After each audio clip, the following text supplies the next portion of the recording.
when I am in a question and you have like a couple of minutes left in the tape, Yeah, I'll give interrupt you my question and tell me you got a couple of minutes left. I don't want a cassette running out on an answer. Okay, Okay? So you can roll tape. I'm rolling. We have speed.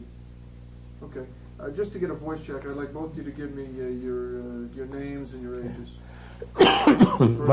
My name is Customato, and I live in Catskill, New York. Other guy here for the next mic. Mike Tyson, 17 years of age. And you guys can look at me when you're answering a question. You don't have to look at the camera, just as though we're talking. Look at you, right? Look at me, right. I'm just looking down a lot of my notes, but I'll look at it.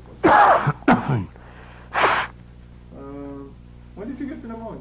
I beg your pardon? How did you get the pneumonia? I haven't the slightest idea. I know I had it when I was out in St. Louis, and then thereafter I returned and had gone to Lake Say Placid. why till I tell you. And at Lake Placid, then I developed a condition that I went to the doctor for that had nothing to do with pneumonia. I learned about the pneumonia inadvertently. I had a condition known as hiatus hernia. Oh, yeah. You see, which is extremely painful. I woke up in the middle of the night, about 2 o'clock in the morning, felt like a red-hot iron. I thought it was a heart attack, but I didn't want to say anything. But by 12 o'clock, I decided that this might get worse. So I decided to go to the doctor. And at that point, he told me he thought I had a hiatus hernia. Then he sent me for x-rays, and the x-rays revealed I was recovering from pneumonia. Oh, so you had walking pneumonia before? And Probably, yeah. But it was very, it had a bad effect on my stamina. It took me a while to recuperate. Okay, but you go into a single now. We'll talk to Cuss first. Cuss, describe the circumstances of how you came to know Mike Tyson. Well, I was acquainted with a former boxer who is presently a counselor up at Tryon, a facility for young boys. And Mike had become interested in boxing, and he had asked him as a former boxer to find out whether or not he had any talent for it. After he had boxed with Mike a while, he determined he did have this talent. At least he was very tough and very determined, was able to absorb a very good punch. He then managed to get him down to see me through the permission of the head of the facility, and when he came down here, I agreed with him. He was tough and he was determined. And he then finally got permission for him to come here and stay with me. And eventually I became his legal guardian.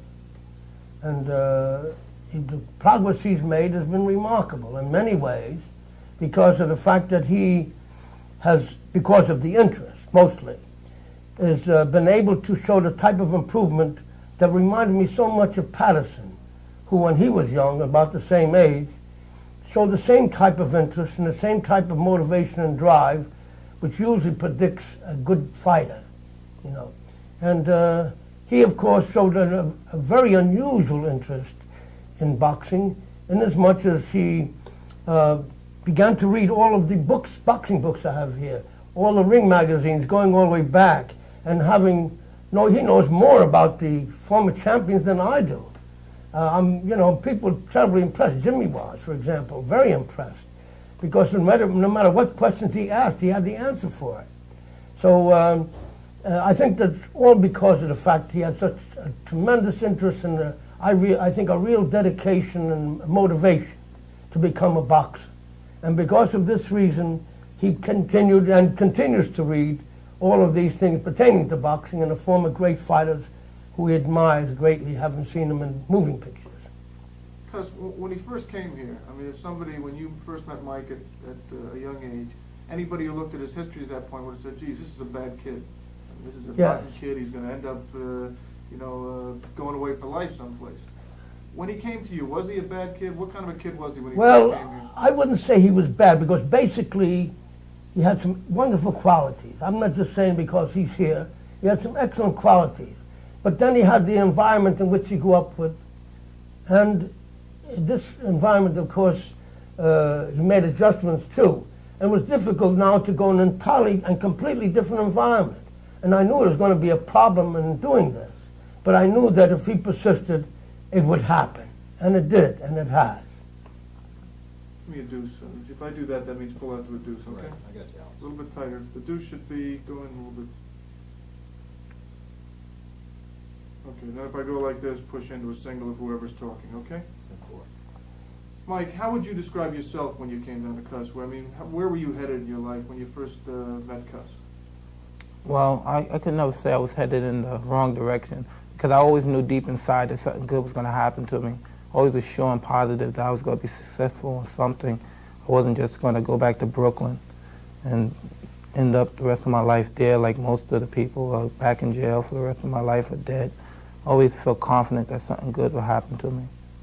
And what did you think of Cuss when you first met him? I couldn't find words to define When him. I first met Cuss. When I first met Cuss, it was hard to describe him. He was different than other people. I'm good at reading people to see where they're at the first impression, but it was hard with him. He took me in so easy. It became, I said, well, there's nothing I have that he wants, so why does he take me in this easy? And then as years went by, I got to know him. And I still don't know him as good as I would like to know him, but wow, it's just everything's been amazing. He just accepted me like I was a son just off the street like nothing, and just whatever went wrong, we had to deal with it, and whatever went well, we dealt with that too.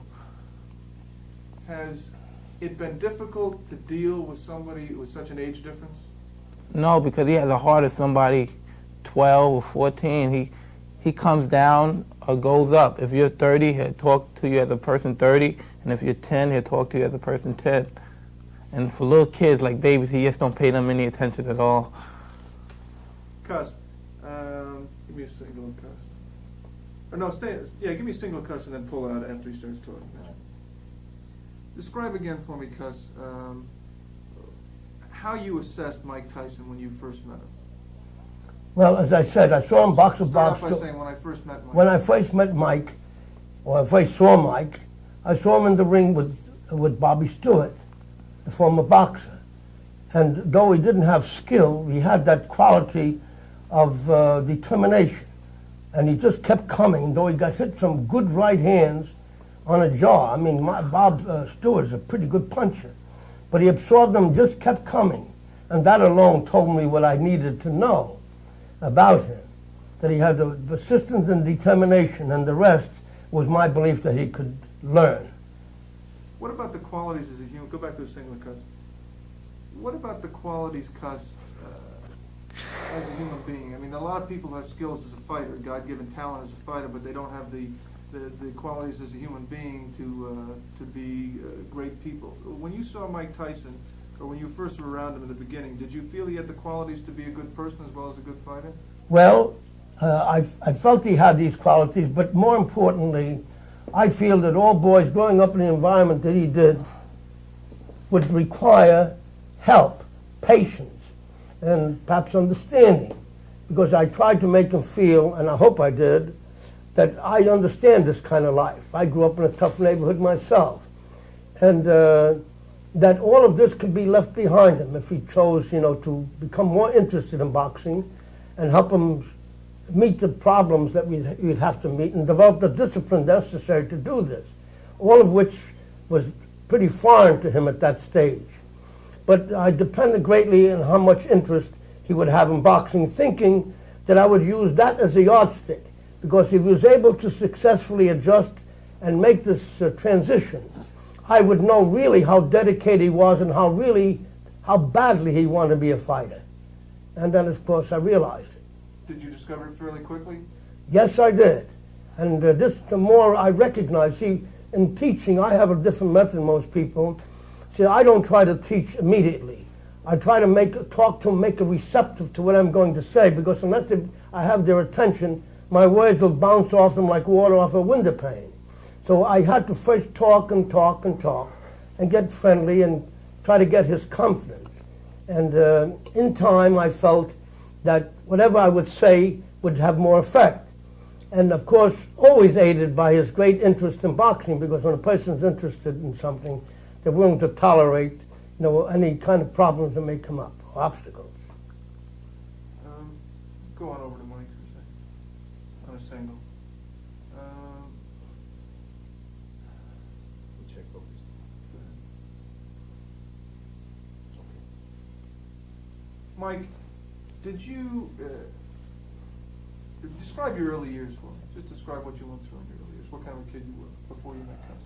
When I was younger and I was living in Brooklyn, it's really, I can never forget, but it's kind of hard to describe because some of the things I went through, I look back and I said, wow, did I really do those things?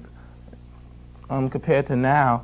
And when I look back at those days, I said, wow, it was fun, but it was adventurous and it was dangerous doing things that I did. Like when we was all young living in Brooklyn, we used to just go around, we used to take, radios out of cars and take cars and do everything, like living in an atmosphere like that. And then after graduating from that level, we used to do other things like go into houses and take, because where we lived at, it was a bunch of hotels. It was a whole block of hotels. And every day we used to live in a block and we used to have the keys to all the hotels. Because we knew the janitor, we used to have keys to all the hotels because we used to take them from the janitor. And we used to go in there and clean people out. I mean, it's clean them out. Because after something happened, they get burnt out, they moved in, we used to clean them out. How would you compare this life in the country to life in the city? The life in the country is very beautiful here, but as I say, I was born in the city and still I'm a city boy. I love the city. But it's just if I have to choose from living here in the city, I'll have to choose the country. Why? Because it's a more settled life here. And perhaps most of the people here are perhaps a little naive to things, but it's a good place to bring up children and to find perhaps a nice lady to be a nice mother. Instead of going in the city and have to go through a whole bunch of heartbreaks to find the right person or something. So you think that it's just a better overall life for you and a family? You hope to have a family eventually? Eventually. No time soon, but eventually. When I'm 45 and going out. You ever get bored up here?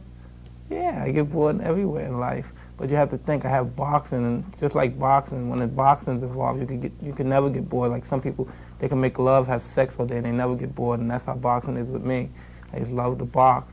More so now than I did when I first started out. And I was just a fanatic when I first started out, and I was wild and excited a lot. But now I'm relaxed and calm, and I can see the fun in it now. Before it wasn't fun, it was just struggling, fighting for my life, you could say. But now it's fun when you're in there. You want to go as long as possible sometimes, because you're just having a lot of fun. How has Cuss affected your boxing skills? Wow, how can I explain this?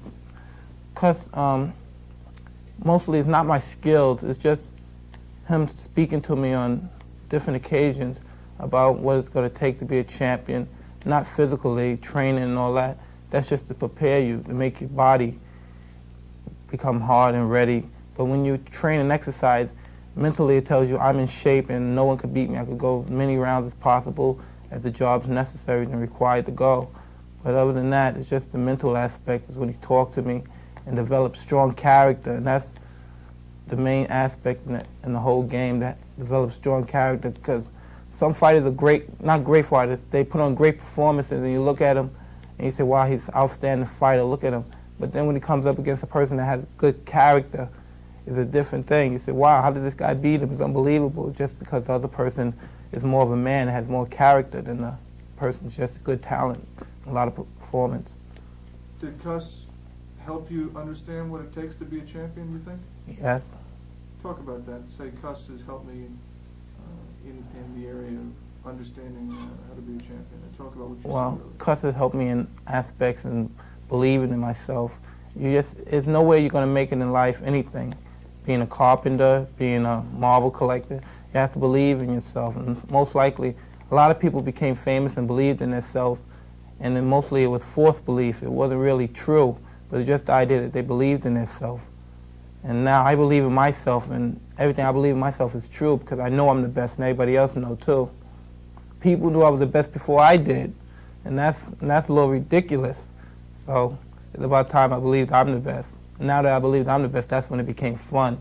And thanks to Cuss, I picked it up kind of late. I just realized it really that I'm the best. I believed in myself, but everybody else in the country and everybody else that saw me fight already knew it. And I'm the only one that didn't know it. So Do you look forward to getting an opportunity to prove that?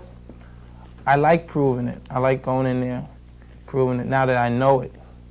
Before I used to just say it, but I didn't believe it. And now that I know it, man, I'm killing these guys. It's just... Just check one note here. How you doing for tape? We've got about 5 minutes. Talk again, Mike, about what kind of a person you were when you came here and how being here with Cuss has changed you. Well, As a person, not just as a fighter. coming here as a person, I always had good character. I had a good personality, always. I don't know why. Maybe it's because of my mother, because she was a strong character person. I just always had good character, and I knew that. That's one thing. I always knew I had a good character and personality. But just coming here, I realized a lot more, and I just, coming from the atmosphere of Brooklyn, I just never trust anybody. You don't trust anybody, because up here Cuts was doing something for nothing, and you're not used to people in the city doing something for you, and them not wanting something back in return. So I just shy off. I didn't like that for some reason. I was always leery about that situation. But now coming up here and living with him for almost 4 years now, it's just it's like day and night. It's hard to believe you have to see me when I first came here, and now I could deal with people mostly on any level or any atmosphere or environment level. I deal with people like Jimmy, and now I deal with people that I hang out with, like my friends in the street when I talk to them. Were you, when you grew up, a bad kid? Go back to the single. When I grew up, I wasn't a bad kid, but I was mixed up. I was just troublesome. Used to do bad things, True. but you weren't a bad kid. That's true. Whenever you're ready. Like I said, when I was growing up, I wasn't a bad kid. Like I did things by myself, but I did it because I thought that was all right. Where I come from, nobody tells you that's not a good thing to do. Don't do that. No one never told me that was a bad thing to do. They just say, well, you're going to go to jail for the rest of your life or somebody's going to kill you, but they never said that was a bad thing to do. But I mean, when you were picked up and arrested and sent away a number of times, do you think you would have continued to get in trouble if it hadn't been for boxing? I would never, after being in Johnstown, I don't think I would have ever been in trouble anymore, because just being in Johnstown, I grew up a lot. I learned to play, let's say, a society game where in there you had to play a game to survive, to go home, to be released. And then I learned how to play that game. And I learned to play that game and turn it into reality, and that became a way of life for me. So you saying in your mind you were never a bad kid, but you did bad things? Yes. That's about the size of it, yes. Go ahead and say that in your own words. Because most people were saying, they hear about Mike Tyson, so Jesus, he was in reform school a number of times, and when he was 11 or 12 years old, he was burglarizing people. I mean, that's a bad kid. Talk about that. I mean, why you were doing what you were doing, and what made you stop. Well, where I come from, people usually don't have, the people that say that I'm a bad kid, they never experienced things that I experienced. They lived in it's two different worlds. They couldn't understand. They're yet to steal a loaf of bread. And they say, why is this kid doing it? They just can't understand. And where I come from, we were never well off financially. And still, my mother really, she had a lot of pride, and it hurt her a lot to see me do things like that. That's how come I feel so bad that she can't see me now, see what I accomplished now. And now, the way I see it, it's just, man, I feel happy for myself. Alex, you want to change stakes? Well, let me talk to Michael for a minute on a single.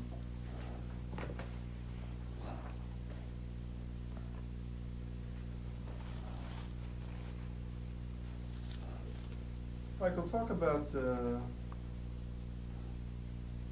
what role boxing plays in your life, how it's changed your life, and what role it plays in your life. Well, boxing changed me a great deal, not only because of the game boxing, that I'm a good boxer and it built confidence in me and everything, but as a person mostly, more than anything, because it's a wonderful boxing, because things you have to do, you have to discipline yourself, and then when you apply the discipline you learn in the ring and you apply it outside of the ring, it makes you twice of a person. By the things I used to do, I don't do them no more. I still had the idea, the thought is in my mind sometimes, but it's just that I have so much discipline, it can never take over. Like a lot of thoughts that are minor, but it's just because of my discipline, I don't let it take over. I'd like to say something at this point regarding that area. See, before he started, when I evaluated his tremendous interest in boxing, I told him first what it requires to be a champion. I explained all the different things that he has to be in order to be a champion. And then I made him at least I knew as a result of that, he would think and relate that to what he's been and how he had to adjust to becoming a champion if that's what he wanted to be. And all adjustments he would have to make, which is what he did. Basically, that was the idea. Let him know what it takes to be a champion, and then being aware of it, and being intelligent, and having the qualities that could become a champion, he then decided to make the adjustments slowly but surely. Nevertheless, he's managed to do this. What in your mind does he need right now, Cus, to be a champion? Experience. Right now, I don't think there's anybody in the country, certainly in the world, who can beat him when he's capable of performing as he is. For example, if the junior national world champion came down here to box with him, he was just too much for him. Now, everyone he's ever boxed has never been good enough to extend him. And he's boxed fellows like Marvin Simpson, who was a former national champion, champion. He's boxed Jimmy Clark, never was extended by these fellows. Boxed recently, who was a very good gym fighter. See, I'd rather have him good gym fighters than ring fighters, because that's what I need him for. And a fellow by the name Hussein, you know him? He's very good in the gymnasium, but he was no contest. But he was in there, and he was disciplined enough and professional enough to be relaxed. So in spite of the fact he was facing such a formidable opponent, nevertheless, he was able to remain relaxed and causing him to think. And he had no difficulty with Hussein or anyone else. I've never seen him have difficulty with anyone else. I tried to get the best possible fighters I can. I don't care who they are. When did you make the decision? Why did you make the decision to bring him down from a super heavyweight to a heavyweight? Well, this is a matter, since you asked me, I must be straightforward and tell you. I had difficulty with a man by the name of Bob Serkan. This man told me when he wanted him to go to fight in the World Junior Championship. I didn't want to go at that time until I checked out the area, because I was afraid there was a lot of unrest down there. By the time I was all checked out, I had finally come to the point where I was going to let him go. And then the Granada situation came up. And then I remember reading in Jack Anderson's column that Castro had said he would send out a squad of terrorists. And I felt, well, maybe they might do a thing like that there, so I refused to let him go. This infuriated this Bob Serkan. And he tried to bully me and intimidate me and so forth. Now, I want him in the super heavyweight because I felt he can beat everybody, including Mr. Stevenson. And I want to be able to prove that. And he said, he was very angry. He said that if I didn't go down there, that he would never box as a super heavyweight. I had a feeling he had a personal interest in the way he expressed himself. And I said, well, how are you going to stop me? He said, well, I am the power behind the American Federation of Boxing. I make those people the officers. In other words, politically, he manages to get the different people elected, as he himself was there, but I think he's been removed from there, you see? And this guy is a kind of vicious man. And when he tried to intimidate me, I don't allow people to intimidate me. For no other reason than to set an example for my boxers. If they're there, I let nobody intimidate me. I'm willing to take the consequence, because we can teach better by setting examples than we do by explaining and talking about it. So that I got through it to Serkan. He told me that as far as he's concerned, Mike, if he ever got in it, would have to do it the hard way. He would have to do it, in other words, with the officials against him, and all that sort of thing. I said, how are you going to manage that? He said, well, I used to be the head of all the officials. Now, immediately I understood what he meant, which was that in order to get these appointments, they were obligated to him. And that some of these things happen is unbelievable, because in professional boxing, this doesn't exist. And here in amateur boxing, we're supposed to have a level of conduct that was far beyond. I was hearing something from this man, not that I felt he could control all of those officials, no, but that he knew that he could do it to some who were deeply obligated to him, and that my fighter might very well be in that position one day where one of these fellows he could control or influence might act against my fighter. Well, when he told me that he could never win it in the super heavyweight unless he does it the hard way, meaning he has to knock everyone out, I said, well, he may do just that, I said. But then I reconsidered and I said, well, I have no right to gamble with this boy's on this matter of principle here. I'm going to drop him down to the heavyweight division. Because I felt or sensed that he had a personal interest, perhaps in someone in that division, that he didn't feel perhaps that Mike, he could overcome Mike, okay, having watched him. So at that point, I decided to put him in the heavyweight division. That's how he come to be. I would have preferred being in the super heavyweight. But now that the Russians have pulled out, I'm just as glad, because I think the fight between Mike Tyson and DeWitt will be the hottest fight in that tournament. And I think it was the two fights. Now, DeWitt having won the world championship 2 times consecutively, and Mike, who most people in boxing, perhaps on the outside, feel that he can and will beat this man.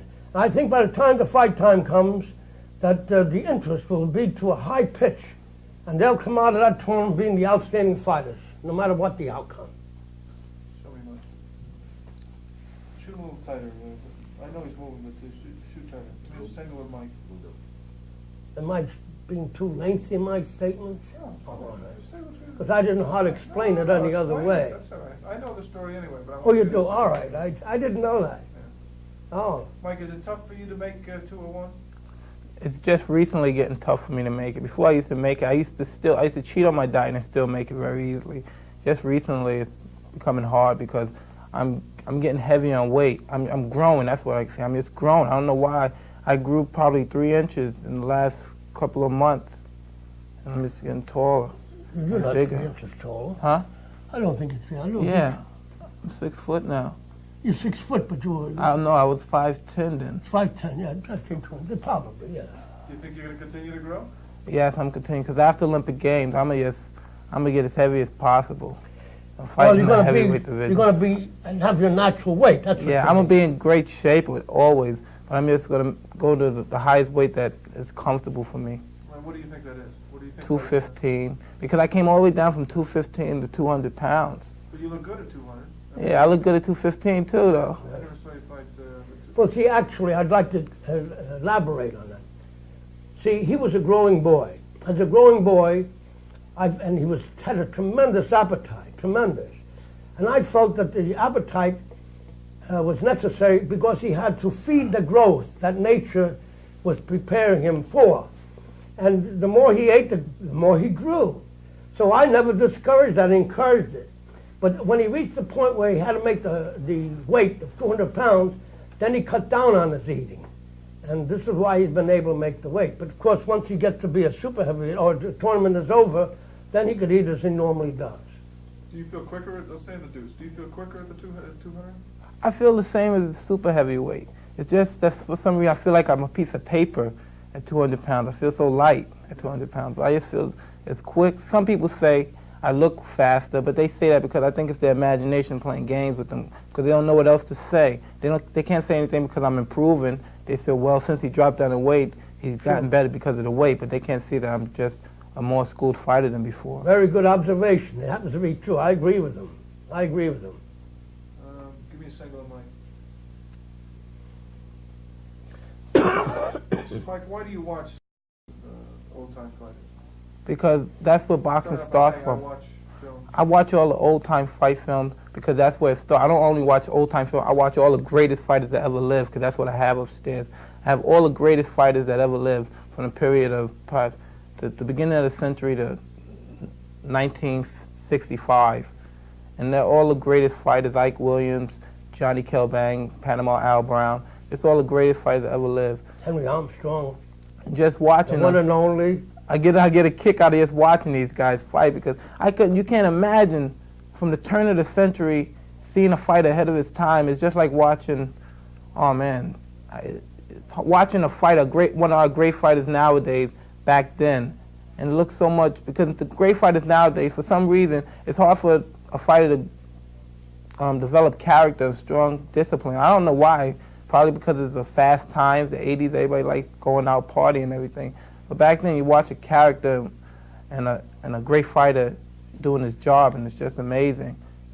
It's just like somebody that's a fanatic about basketball watching Dr. J get ready to do a slam, because at any moment, anything can happen. It's just such an exciting thing to watch.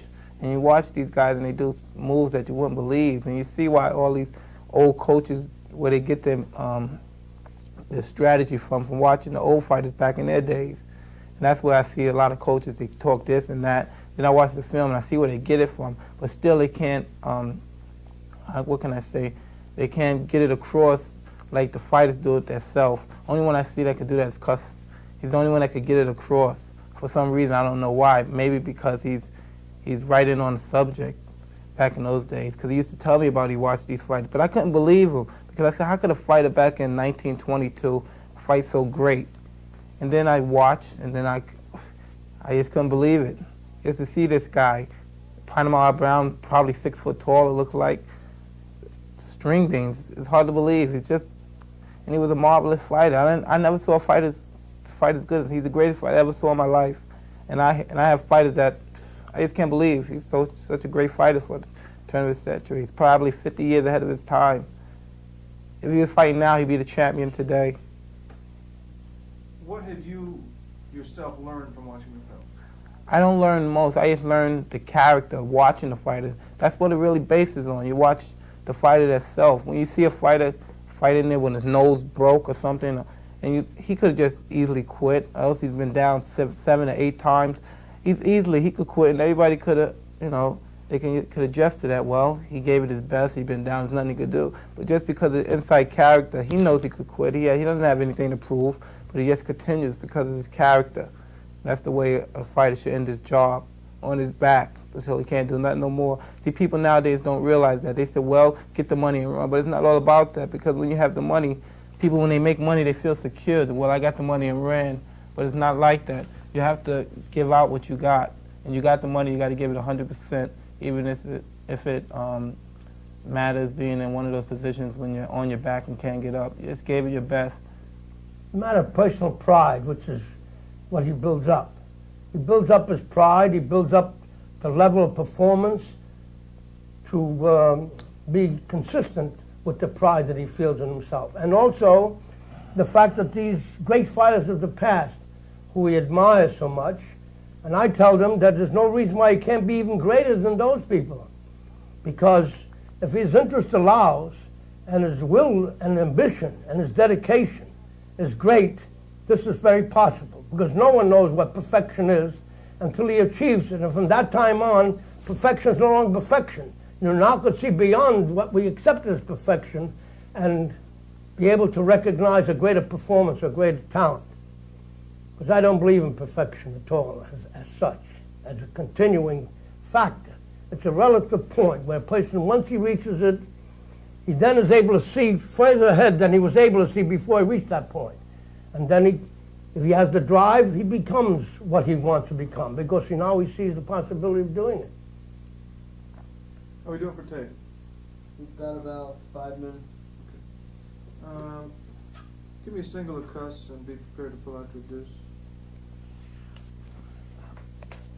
Cuss, talk to me about what you talked to me about before, which was the idea of lightning striking twice. Oh, yes. Well, you see, ever since I was a boy, I've always been around fighters. My brother was a boxer. I used to go to the gym all the time, and I saw many of these old fighters. And the one he admires so much, Al Brown, I used to watch him. And it was a pleasure to watch him. Him and a fellow by the name of Maxie Rosenblum, who was probably the cleverest fighter I've ever seen, defensively. I mean, you just couldn't hit the man. They developed a sort of a radar, a sense of anticipation of blows, an ability to react to that and act on it. I used to stop everything I used to do when he'd get into the ring and just watch this fellow. And I never forgot those things, because these things naturally stay in your mind. So all my life I've been watching these fellows, and all of my life I've been thinking in terms of developing a fighter who is perfect, and if that's possible, as perfection as we know it. And to me, a person can accomplish this, and as I try to do, I look for the mistakes a person makes. If a fighter gets in the ring, as many, like Mr. Holmes. Now Holmes, I think you and I sat together in a fight one day, and I said at that particular fight, well, this fight has revealed Holmes more from what he is. And he showed, of course, he had developed a discipline which he never had before, but that particular night, he was able to come back and win the fight. But he also showed he wasn't the clever fighter everybody thought he was, at least to my satisfaction. So the point is that people make mistakes, I mean, fighters make mistakes while they're fighting, and they escape the consequences of the mistakes only because the opponent isn't skillful enough, relaxed enough, or whatever is involved to make him aware of the mistakes by hitting him, or knocking him down, or knocking him out. And since this doesn't happen, and the champions usually, after they develop a reputation, have a way of intimidating, or if not intimidating, inhibiting the effort of the opponent, where he doesn't take the chance and do the things that needs to be done and that he's capable of doing with other fighters, but not with him. So the result is that these fighters are supposed to be invincible, are invincible only because of the manner of the opponents perform, not because they are excellent boxers, because they are vulnerable. And this is what I try to do with Mike here. In the relatively few fights, I think with the Golden Glove fights, which I think he had 5 fights, was only 17 bouts, actual fights. The others, he had some exhibition fights and things like that, a few. But other than those, there was no fights in the amateurs. So that his ability to develop, we have developed a method of trying to compensate for the failure to get proper sparring. Because every time he gets someone to spar with, even though at that point the fellow may be better, even during the course of the fight, he rises to the occasion and becomes superior to the boxer. This, of course, is a very important quality, and one that people with experience recognize as latent potential.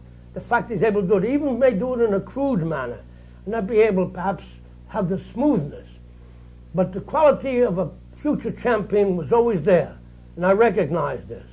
And I tried to compensate by putting to what we call movements, which is somewhat similar, I think, to what they do in karate, whereby you learn to do different movements, if no other reason but to accustom the body to the movements that you're going to be required to do during the course of a fight, so that the body, in making these adjustments, even when your opponent doesn't make it necessary.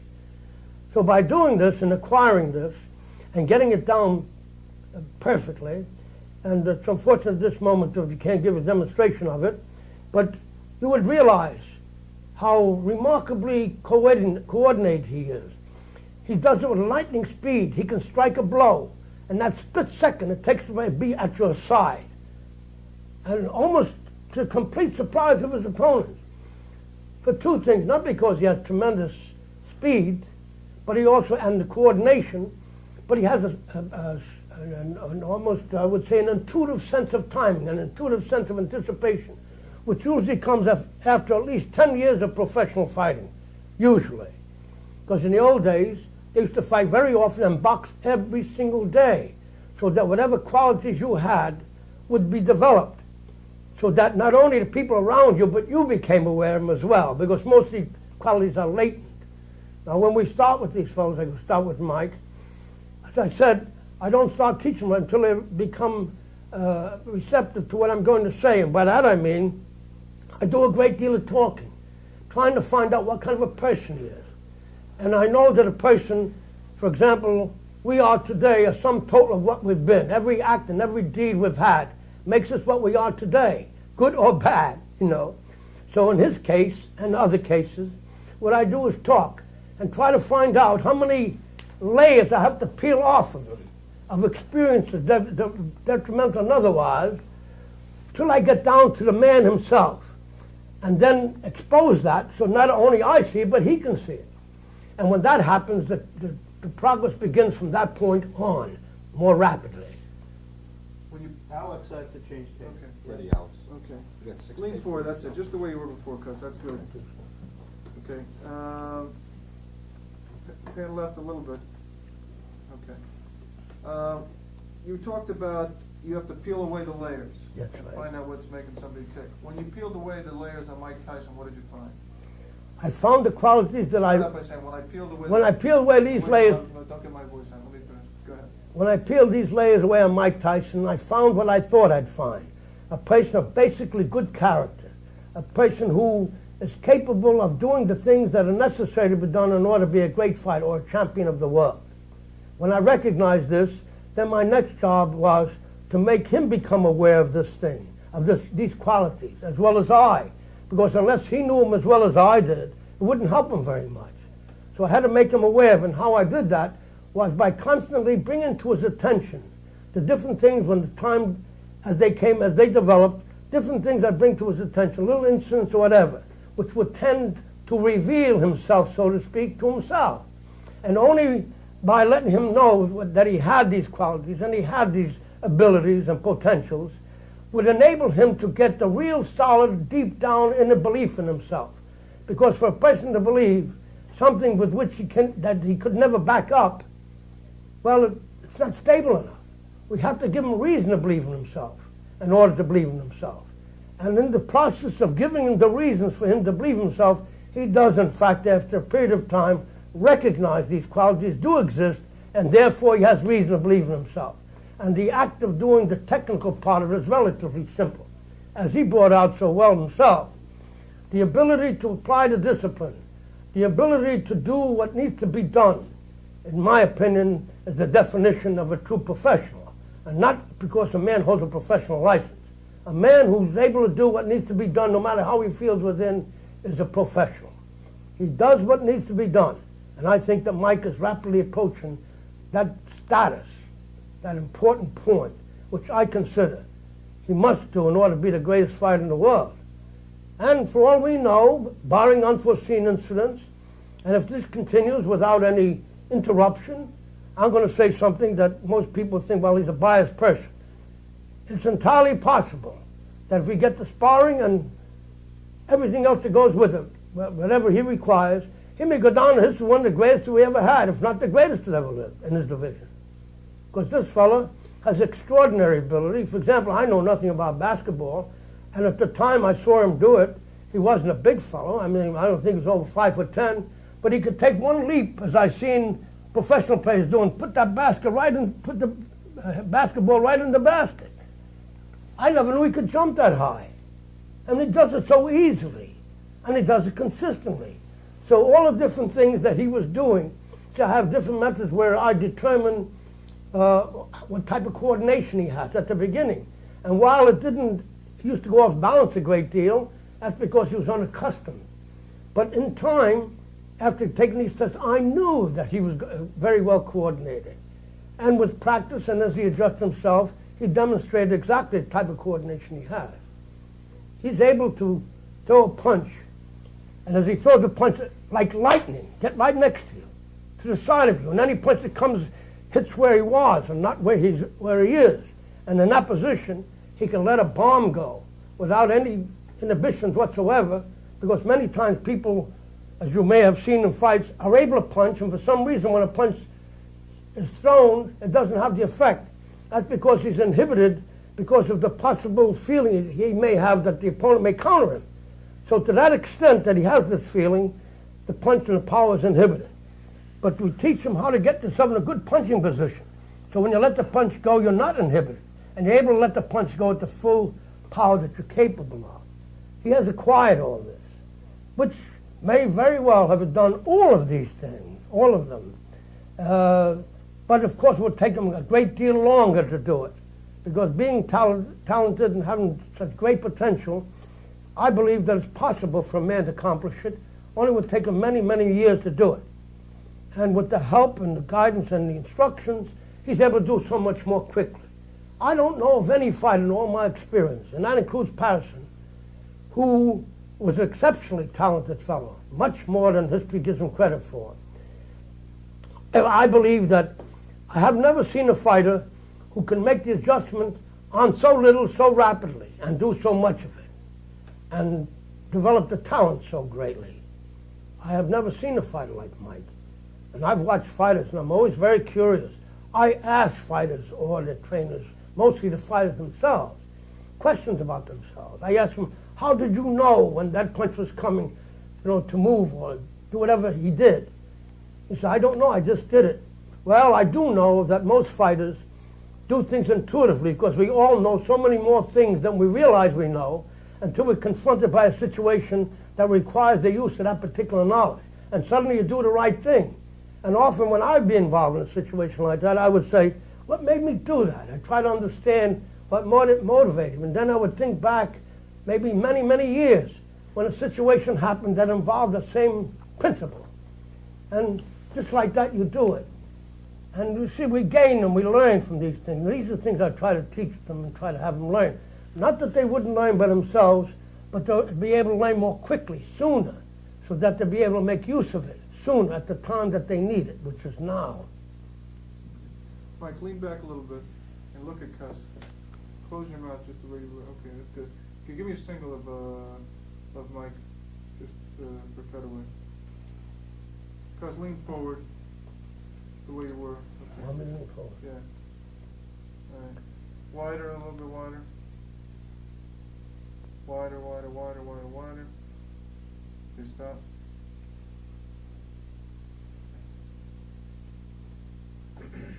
I'll tell you when it's okay, Rich. Oh, all right.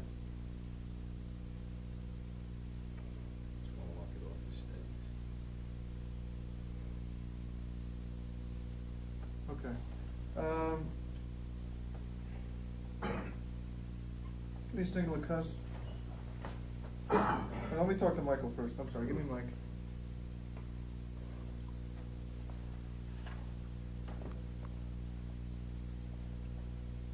Is there a complete lack of distractions up here in the Catskills? No, it's what you make it. You could get distracted. There's a lot of things out there that can distract you, but it's up to yourself to say, well, I'm not going to do that. I mean, just leave myself in this isolation situation for a long period of time until it's necessary. How long do you think it's going to be necessary for you to live up here? Do you think you'll live up in this area or this kind of an area for the rest of your life, or do you think you'll go back to the city? What do you think will happen? I might live up here in this kind of atmosphere for the rest of my life. You like it that much? I mean, Yeah. Talk about what it means to you to be up here. Well, up here is just, it's stimulating. It relaxes me to be up here. And in the city is when you're hyped up and you go in there to relieve tension in the city. Go to the wild clubs or whatever.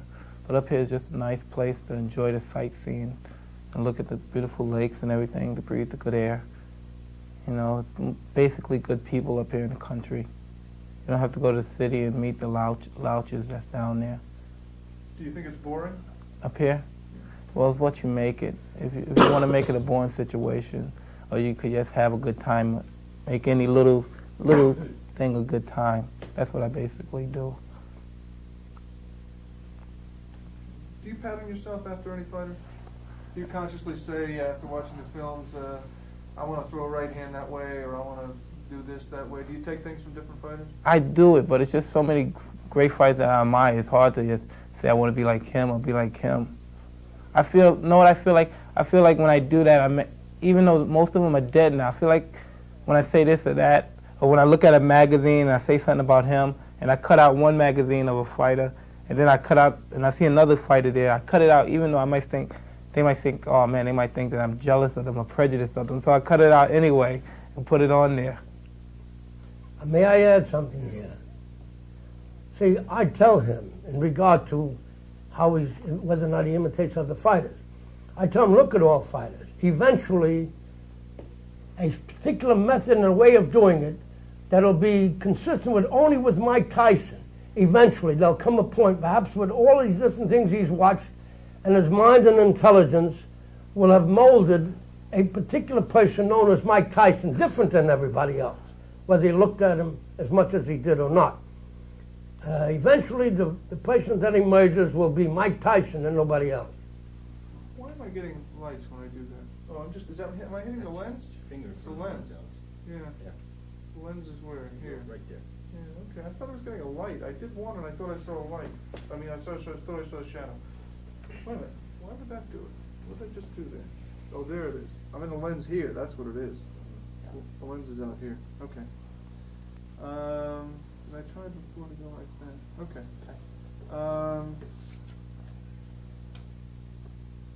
Give me a single of Mike. Be prepared to pull into a deuce. Right.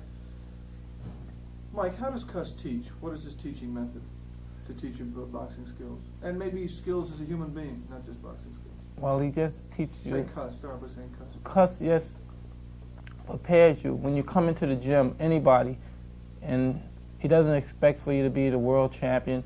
He just prepares you to, when you come in the gym, and when you leave the gym, you're a better person than when you came in. And usually he's successful in doing so, because I've seen a lot of kids come into the gym and they had no idea of being a fighter at all. And just coming to the gym, they're like a pain in the neck, obnoxious, coming to the gym, giving everybody a hard time. And by the time the 2-year period or 3 month or however long they stay there, when they leave, they're a whole different, it's just changed so much. They have kids, they're married, and they come back and they say, thanks a lot. You know, you helped me a great deal. And I see that and I say, wow, I'm the same way right now. It's just that I'm continually in the boxing. And wow, and I used to look at that and say, that's great. And these kids, they don't have nothing to do with boxing no more, and they still remember cuss. They do other kind of work, and they're married, and some guys name their kids after cuss or whatever because they know how much he helped them, and they realize that. Did that make an impression on you? Yes, a big impression. How would you say that cuss has changed your life? Well, mostly it's just changed my life because he helped me to deal with people. I know how to deal with people now. Before, I couldn't talk to people. I used to always want to be alone, and now I learned how to deal with anyone. I could talk to anyone, even about their problems or whatever the necessary reasons are. Okay, give me a single cuss. Cuss, we just heard Mike talk about how you taught him. Describe your own method of teaching. How do you teach a fighter, briefly? If you would summarize your method of teaching, how would you summarize? Well, first, as I said, I never teach until I've spoken to the fighter. I have to first determine his emotional state at the time, get his background, to find out what I have to do, how many layers I have to keep peeling off so that I get to the core of the person, so that, as I said, he can recognize as well as I what is there. Once I reach that point and he's become receptive, now I can first begin to teach him. What I do, first I talk about fear. To me, fear is the greatest obstacle to learning. And unless one understands fear, he could never learn as quickly as he should. And what I have done by having an understanding of fear and talking to the fighters about it, what I have done is cut the learning time, maybe as much as a half, sometimes more, depending on the individual. Now fear, may I mention that? Fear is like fire. If you learn to control it, you can make it work for you. If you let it get out of control, it can destroy you and everything around you. Or like a snowball on a hill. A snowball on a hill, you can pick it up and do whatever you want with it. But let that snowball roll down the hill, it gets so large if you try to stop it at that point, it'll crush you. So fear is like that. We've learned to understand fear. Most people think of fear as something to be ashamed of, something to be really embarrassed about. But I teach these boys that fear is a normal, healthy thing. I often ask them, who is your best friend? Well, they try to name individuals. I tell them, no, your best friend is fear. Nature gave us fear in order to survive. Without fear, we would all die. Just think of how long you would live if you weren't afraid. You'd go out in the street and do something very dangerous and die as a result. Maybe you're in a hurry, you can jump out of the window to get down there quick, all because you wouldn't be afraid.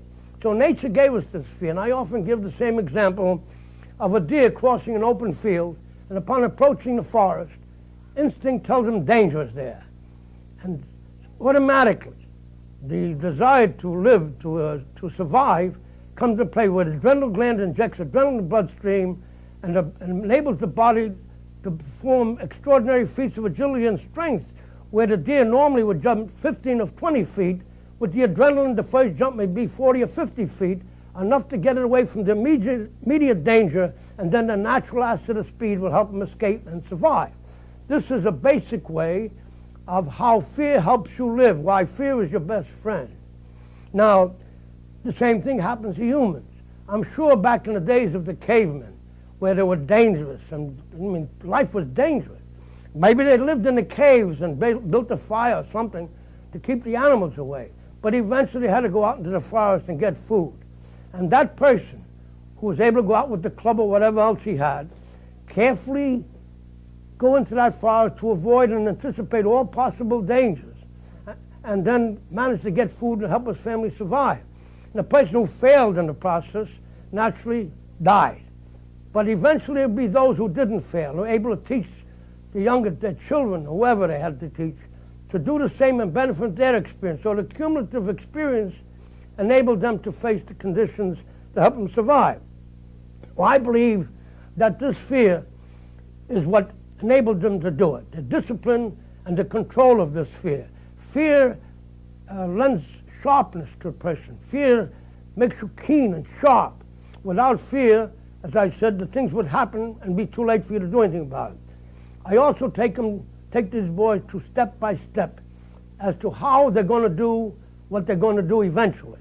When they come to the gym, after giving them the talk about fear, and I tell them fear is their best friend, that many kids don't even know. I tell them, do you know the difference between being afraid and being yellow, or the difference between a hero and a coward? Well, they give me answers, but they weren't accurate. And I tell them there's no difference between a hero and a coward at all in how they feel, but it's what they do that makes a difference. That's what makes the difference between a hero and a coward. Now, the people who watch you do what you do judge you on what you do, not how you feel. If you go out there and you do what you do, and you do it in what people call an heroic manner, they think of you as a hero. And if you do things as a person does that's often referred to as cowardly or whatever, they think of you in that way. But the hero and the coward feels exactly the same. You have to have the discipline to do what a hero does and to keep yourself from doing what the coward does, or the so-called coward. Everybody's a coward, more or less. You said that the... Okay, why don't you change it then? You want to stand up and stretch a little bit? How's your back? All right? I had a couple of fellows that just like him, that came up the same way and didn't want to go to school. When they get through, they went to college. In fact, one fellow, he also writes this quite often. He only sent us a card recently saying his wife gave birth to a child. And he said the same thing as he did. And you should see some of the cards he writes. If you ever get where you lose interest, which I haven't, this kind of a letter or card that you read would restore that interest pretty damn quickly. Yeah. At least you do something that's worthwhile, You sing with us. And be prepared to go to a deuce. And I'll be back here for the deuce, all right? Okay, right. Center home. Cuz, compare Mike to Patterson. Well, in some ways it's difficult to make the comparison because you must realize that Patterson had at least 55 or 60 amateur fights, most of whom he knocked out. I think out of 55 he knocked out 50, or if he had 60, he knocked out about 50, 55 of them. Okay? His knockout record and his experience is far, far greater than, and to make such a comparison is rather difficult. But I think I can say that Mike Tyson basically has a tremendous potential, far greater, because Patterson grew up from a middleweight, a welterweight, into a heavyweight, although really a light heavyweight. See? Whereas Mike came here as a heavyweight, even though he was only 14. And he did develop, and with much less experience. So one could draw the conclusion that perhaps he had more going for him, or that he had made a greater adjustment to life in general and was able to develop the character and the discipline perhaps in an early stage, though Patterson did develop at a very early stage. But both of them have exceptional talent, exceptional. To my mind, Patterson, for example, was one of the most underrated champions we ever had, because we lived at a time and worked at a time with him when the press was working for the IBC rather than for the paper. And naturally, the impression they created in the public mind that Patterson was a glass jaw or whatever way they referred to him in some complimentary way. All I can tell you is he beat everybody around. And they used to make up stories that he never fought big contenders. He fought more number one contenders than anybody else. But if he didn't fight them, it's because the IBC controlled him and wouldn't let him fight him. But whenever he fought them, he beat them. And I never forget the opinion that Eddie Egan, who was a former Olympic champion and a commissioner in New York State, had gone out there and watched Patterson win the Olympic Games. And he came back and said he's the greatest prospect I've ever seen, a greater fighter than Ray Robinson. That's what he said at that time. And Patterson was only 17 years old at the time, but with this great deal of experience behind him. I say this thing in order to give you what I consider an unbiased opinion of Patterson's ability, and not what the public may think. They like him as a person, they're fond of him as an individual, but no one gives him the credit he deserves as a fighter. For example, there's a guy on radio right now whom a fellow told me, he heard him say, a fellow by the name of Art Rust, he heard him say that Patterson-Moore fight was a fix, that Moore took a dive. Well, anybody get hit on the chin with a left hook would take a dive. Now, whatever Patterson had to gain by taking, or Moore had to take a dive, I don't know. But I do know some personal stories that took place at the time, where certain very prominent people, friendly to Jim Norris, bet huge sums of money, which was difficult to do in those days. And I know they never would have bet on Moore, aside from the fact there was no other reason. Patterson beat Moore, knocked out Moore because he was a better fighter. So when you do the deuce, use some of the space on the left there, because yeah, squeeze in a little bit more. Okay, that's your deuce. Even more. Pan right here. All right, that's fine. That's your deuce, okay? Don't See, come out any wider. I suspect that Russ picked him because he had probably picked Moore to win. Yeah, the rest of it. Because you said earlier to me that you think lightning may have struck twice with Mike Tyson. Explain. Yes. Well, I've been around boxing all my life, as I pointed out earlier. I used to carry my brother's bag when I was only about 9 years of age. Well, he used to let me think I was carrying the bag by holding one handle. And I've watched fighters all the time. Now, many people who've been around all those years never had a champion, certainly a heavyweight champion. As you know, they're limited. We only had just so many. And here I was, I had a heavyweight champion of the world, and for that to happen again in one's lifetime is so improbable. In fact, people might say, well, that's impossible. Of course, nowadays it's a lot easier because the competition is very little, and men has a great deal of amateur experience, could go on and overcome by sheer experience. These fellows that are around, there isn't that much around. If you have, when I was young, you had as many as 30 to 50 top fighters, contenders in every division, any one of whom, on a given night, had a chance to beat the champion. So that without so much competition, you've got to improve and develop your talent to a greater point than the present group of fighters can. They may have the talent, but they don't have the opportunity, they don't have the fights, professional fights that is, to develop the talent. So in that particular sense. What about the idea, though, of the lightning striking twice, though? Well, the lightning strikes twice because people who spent their whole lifetime didn't even get hit once. I got Floyd Patterson the first time, and now here at the age of 76, I was fortunate enough to come into contact with this young man who has, in my opinion, all the requirements to be the great champion that I believe he's going to be. Maybe one of the best that ever lived, if he continues as interested as he is now. Wait 1 second. I want to just. Give me Mike, please. Get your focus. Good. Come on now. Be prepared to go back and forth. Okay. Mike, how would you describe your feelings for Cuss?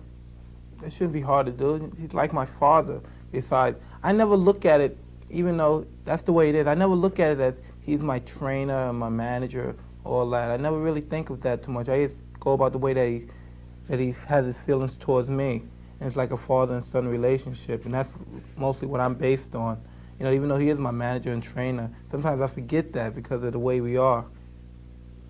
And Cuss, how would you describe your feelings for Mike? Well, you know, I tell these boys, all of them, when I come into contact with them, as a result of our relationship with one another, you either get to gain respect or lose respect for me. And I will either gain or lose respect for you. Inadvertently, or I should say rather than inadvertently, I'm trying to establish in them something for which to strive for. See, and as I said before, or earlier, that I find the best way of teaching by setting examples. Now, you set a good example, and it appeals to them, they'll try to emulate you. See, and this is what I try to do. Now, aside from the explaining, my purpose in explaining is only to let them see the logic and the value of what I have to explain and teach. But they have to have the intelligence to understand it and accept it as truth, as fact. And then this helps, you know, develop them to the point that's necessary. Are you able to think of a fighter you work with like Mike Tyson? Do you ever think of him on a personal basis as opposed to being a boxer? What do you feel about him on a personal basis? Well, first of all, I am a professional. And as a professional, my judgments as a fighter are detached. I never allow my personal feelings to get involved, no matter how much affection I may have. But as I said before, you either gain or lose respect. And having watched him come from where he was to what he is, I can say honestly I have a very deep affection for him. I do. Because, and not only affection and admiration, because I know what it takes to be and to do what he's done and what he's doing. I'm aware of it. And it's so unusual that, well, I feel I was a part of it. It's almost like liking yourself too, you know, because you felt you don't even know how much you contributed to it, but the result is then you like to think you had, you know, much more to do with it. So, in that sense, I think I answered the question. Let me single Mike. Mike, how do you see your future? When you think about a future, what do you dream about? What are your dreams? Start out by saying my dreams. Well, really, I don't call it dreams. Just that's when you're first starting off. That's just the image. You have the dream to push the motivation. At this particular moment, I just set my mind on just the fighting. I never think of where I'm going now. 10 years from now, people say, well, I just want to be alive 10 years from now. But other than that, I want to just keep fighting because my future is very well. I see a very bright future. And besides everybody else saying, wow, you're $1 million fighter and all this, I know what I am, and that's what counts more than everything because the people don't really know what I go through. I listen to it, but they really don't know what I go through because I just want to be polite. And it's like before, like I said, I would just get very rude with somebody if they said something I didn't agree with. But they don't understand what I go with. They think I'm born this way. They don't know what it took to get this way. What do you go through? Like the training, the hard training. The boxing's the easy part. When you get in there and fight in the ring, it's easy. That's the vacation. But when you're here and you have to train, you have to do things over and over till you're sore, until sometimes deep in your mind you say, God, I don't want to do this no more. Then you just push and say, what are you doing this for? You're not doing this because it's something you have to do. It's doing it because it should be fun to you. I push it out. And like everybody else, like yourself, at this particular time, this is the amateurs, medals, trophies, and everything. This is all fun. But like you, myself, you want to make money, I want to make money. Everybody wants to make money when it comes down to the professionals. And so I like to wear, fancy hairdos. I like to wear nice clothes, gold, jewelry, and everything. And to continue this kind of lifestyle, you have to earn the money the right way. You can't take a gun and go into the bank. And you might as well do it in a way that you feel good about yourself and what you like to do and love to do. And for you, that's boxing. Yes. Just check my notes. How are we doing for tape? We've got about 8 minutes. Oh, okay. Boom, boom, boom, boom, boom, boom, boom, boom.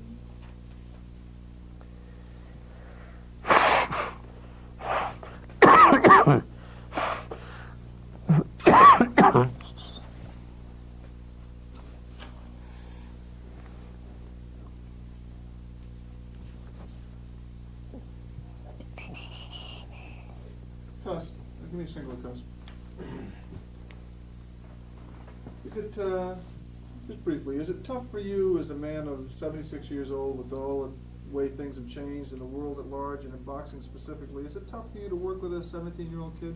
Not Is at it all. tough for a 76-year-old white guy to work with a 17-year-old black kid from Brooklyn? Well, as a matter of fact, after a while, you don't think, I never thought of him. When I was young, we used to say, we used to say colored. It was a way of expression, just like you call me a guinea or a wop.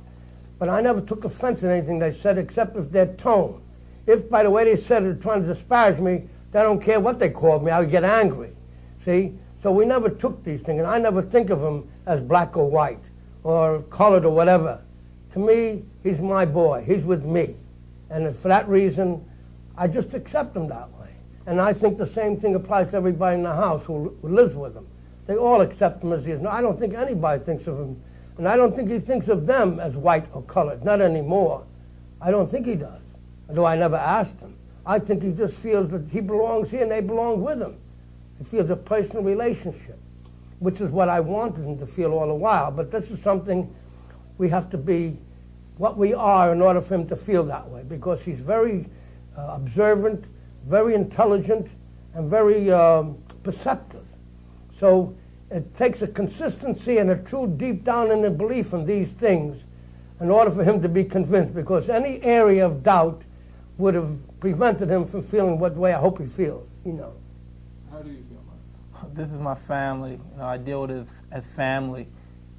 Besides the business part, this is family. When we're in the gym, you know, things go rough there, but then when we come home, this is the family, and we have a good time. We joke once in a while. Sometimes I'll make a wise remark about him being a white person. That's why you don't want to feed me this kind of food, because you're white or something. But it's just, I just joke around. You know, we only have a good time here. He knows. What about forgetting white and black and all that garbage? What about just the age thing? What about a young kid? The And age. the way kids are today. Kids are different today than they used to be. Can you relate to a 17-year-old Yes, I kid? can. I can relate to any age, because I am 76, and I lived through all those periods. And I lived at different levels and different atmospheres. I grew up in a very tough neighborhood. See, so that I'm aware of how they feel. Though the years have gone by, people are people, and the boys are boys. And I know exactly how he feels and how from time to time, I know when to put a little pressure down to make him aware and perhaps influence him in a particular direction. And I also know when to lay off. I also know that, as having been a boy myself, that pressure at the wrong time may arise a certain amount of resentment, which will delay the development. And since my job is to get it not only done well, but done as soon as possible, because I don't know how long I'm going to live. I assume I'm going to live until it becomes a success, because that's the motivation I have to keep me alive and keep me going. The type of interest that he has been able. I often say to him, you know, I owe you a lot, and he doesn't know what I mean, but I'm going to tell him now what I mean. Because if he weren't here, I probably wouldn't be alive today. The fact that he is here and doing what he's doing, and doing as well as he's doing, and improving as he has, gives me the motivation and interest to stay alive. Because I believe that a person dies when they no longer wants to live. Nature is a lot brighter than people think.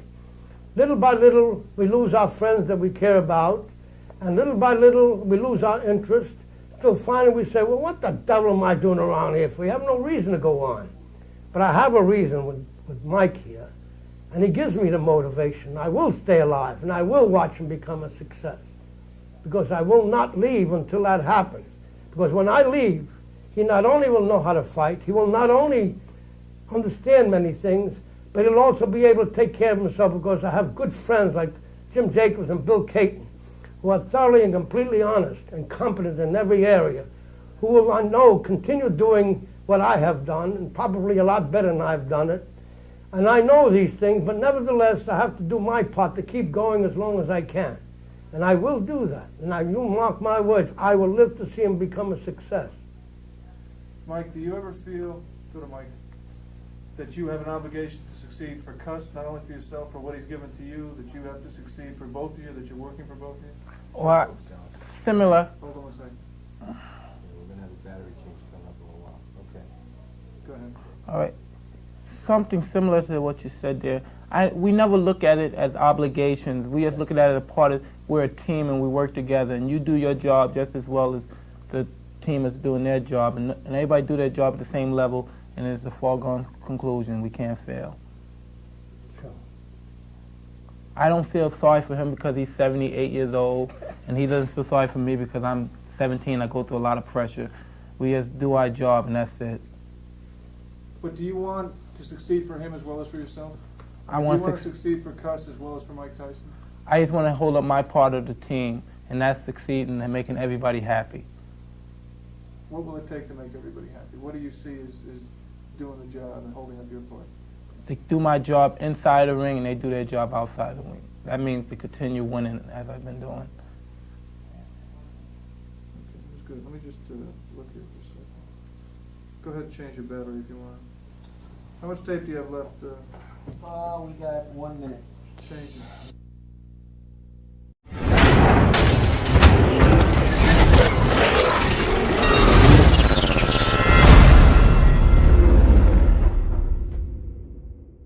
Signal, Mike. But I guess no matter how old I get, I still get angry. That's That's no all right. That good. keeps you going too. I suppose. I still get angry. Why not, when you're ready? Did you change batteries? All set. How long did it take for you to trust Cuss? I mean, how long did it take for you, how long did it take Long time. for you to trust him? I don't know. I can't, probably 3 years, probably this past year. Really, because I don't trust anybody in general. I don't like people to know me at all. I just like to say hi, but I don't like people to really get to know me. I don't like to be caught in that kind of trap for people just to know me. I'm just that type of individual. I don't like to be known that well. And I just recently trust him because the same much I trust him, I guess he trusts me, and he trusts me a lot. So that makes both of us equal. Nobody's over anybody. Nobody has more edge than anyone else. We're both on an equal basis. And I don't let no one get that close. He's a high, but no one really knows Mike Tyson. Nobody's really friendly with Mike Tyson, except Customato. But other than that, nobody is. Well, I think when we first met, we talk about friends. And friends, most people misunderstand the word friend. They call acquaintances friends, and there are very few. A friend has to prove himself by acts.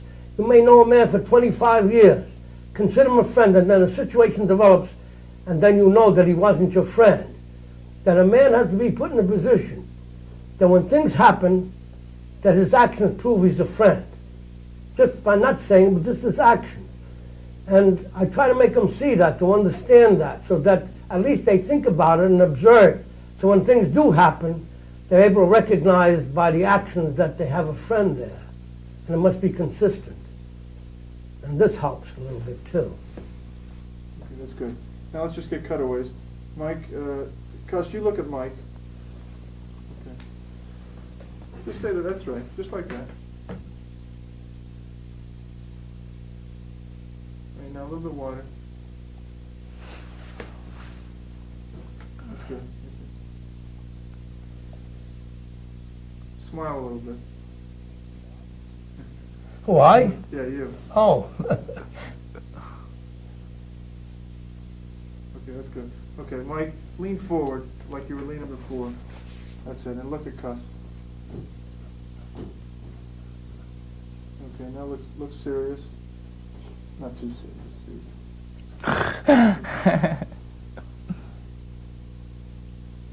Now you'll never be able to look serious again after you said that. Okay, look at him.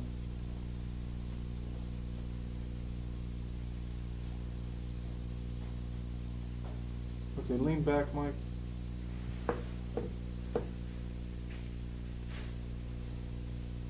Okay, great. Thank you, gentlemen. Thank you. No, I will watch it. Because, see, the people that were able to beat what's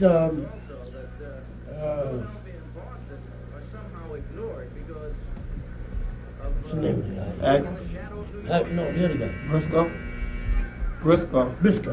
The people able to beat Briscoe were those who boxed him, went side to side, in and out. He always became befuddled when he fought fellows like that.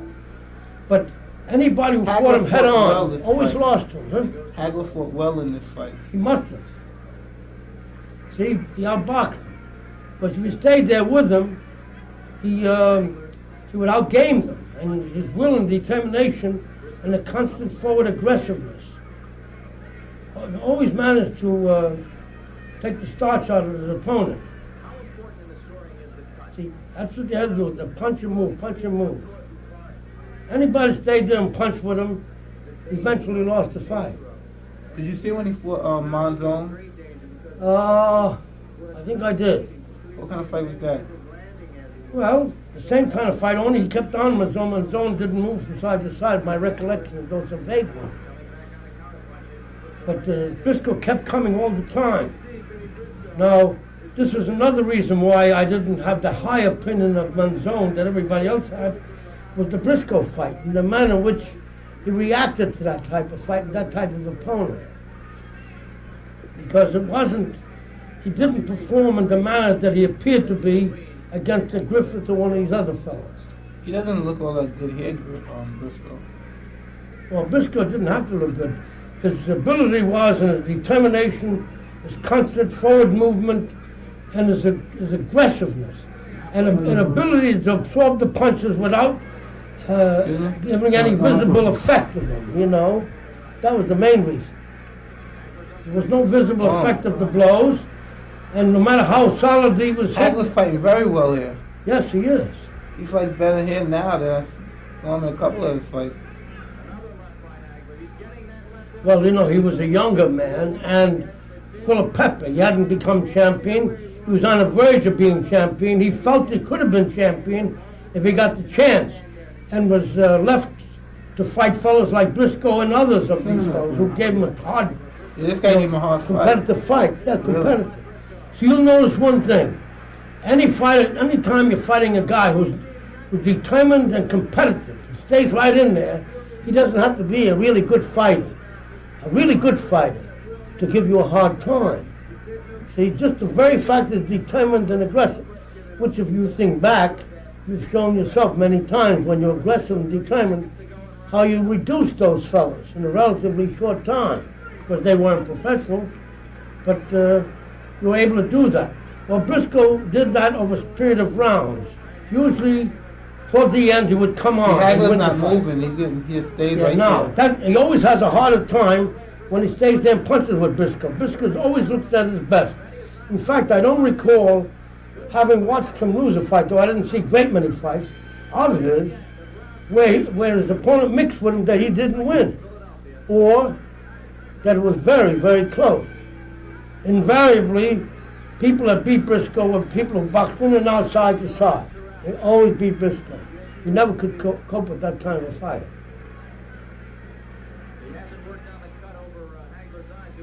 See, and Briscoe often would take punches, many punches in arms and shoulders and gloves, which made him more intimidating.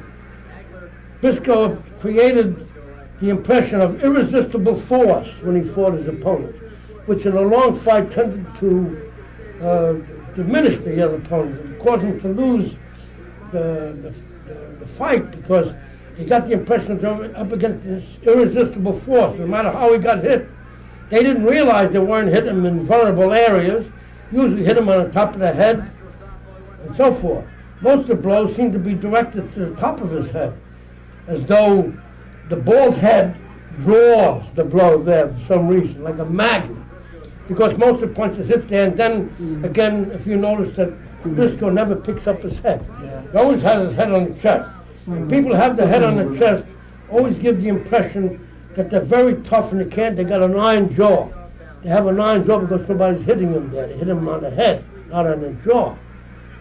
And they're all like that when they're that way. See, Hagler, though he doesn't really keep his head high, nevertheless doesn't keep his chin down. It may happen one day that a guy will hit him on the chin because his chin is up in the air. And then they'll find out, they'll say, well, everybody will be saying, well, oh, he's getting old and he's this and that. Nobody says he got knocked down because he got hit on the chin. They'll say because he's getting old. But if he had his chin down as Briscoe, look how many years Briscoe fought. Over 20 years, maybe more than 22 years, whatever it was. Yeah, he's been around quite a few. Only because he keeps his chin down. He never gets hit on the jaw.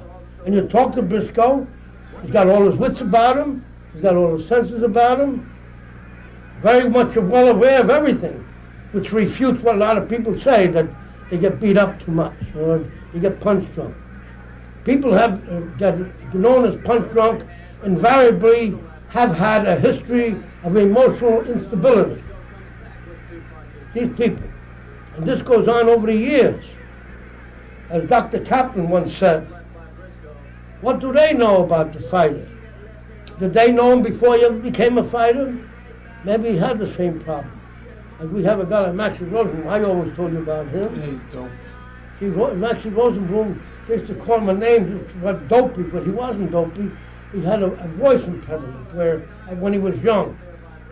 And they used to think that he was punchy.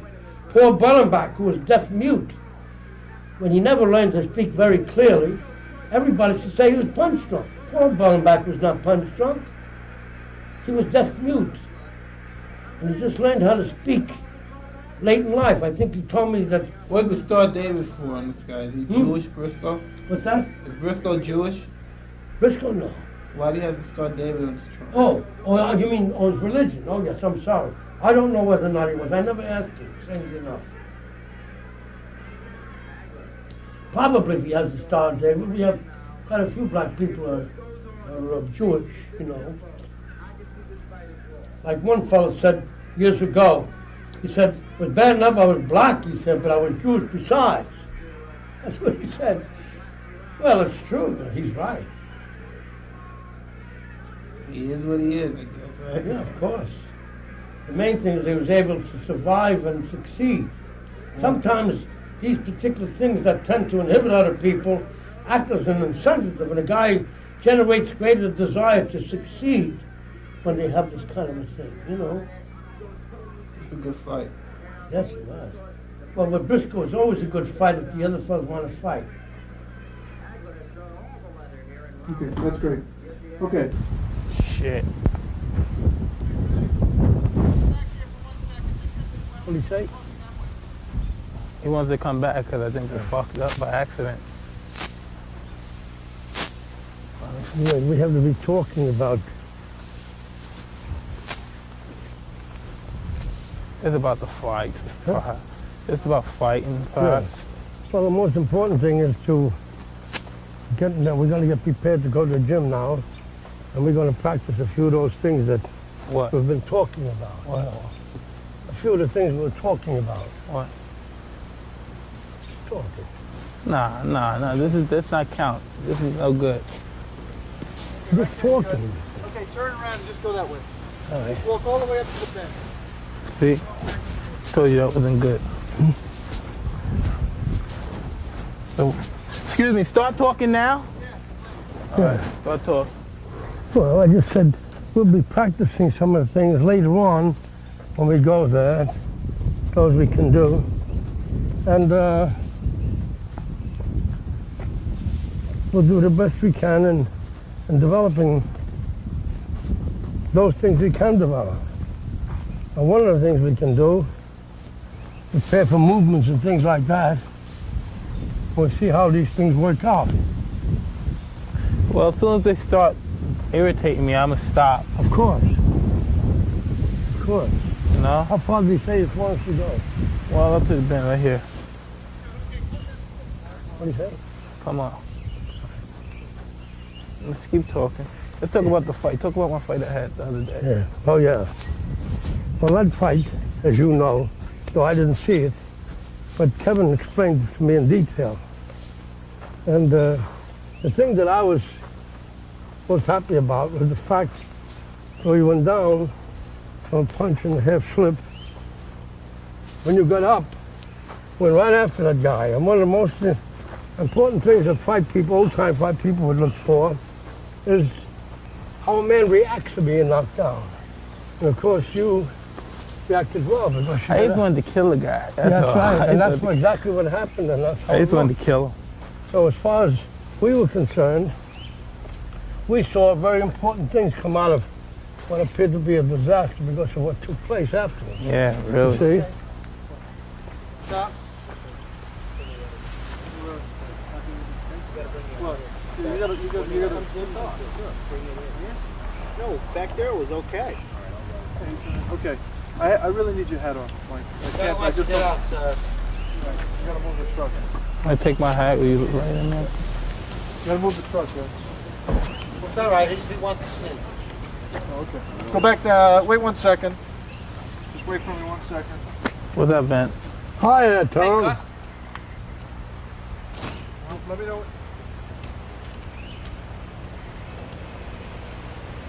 You're gonna have to ride it. Yeah.